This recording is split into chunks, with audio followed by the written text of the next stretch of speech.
एक छोटे से गांव में एक पुरानी हवेली खड़ी थी। गांव वाले कहते थे कि वह हवेली श्रापित है और वहां रात को अजीब आवाज़ें आती थी। लेकिन एक साहसी लड़का रोहन, जो विज्ञान में यकीन करता था, ने ठान लिया था कि वह उस हवेली में रात बिताएगा और इसका रहस्य सुलझाएगा। वह एक शाम हवेली में गया और घर के अंदर घुसते ही अंधेरा घना हो गया। हर कमरे में फर्नीचर पुराना और टूटा फूटा है। अचानक उसे एक कमरे में जोर की चीख सुनाई दी।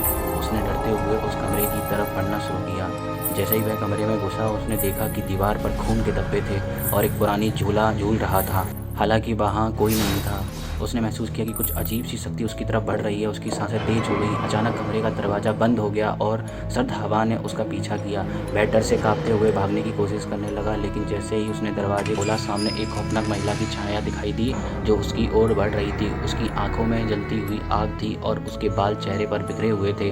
तुमने इस हवेली में कदम रखा, अब तुम नहीं बच सकोगे, उसने धीमे से कहा। रोहन की चीखें हवेली में गुम हो गई। अगली सुबह गांव वाले उस हवेली के पास पहुंचे, लेकिन रोहन का कहीं पता नहीं चला। उस दिन के बाद किसी ने उस हवेली में फिर से कदम नहीं रखा, क्योंकि वे जानते थे कि हवेली का शाप अब और भी खतरनाक हो चुका है। यह कहानी एक कड़ी चेतावनी है कि कुछ रहस्यों को हमें खोजना नहीं चाहिए।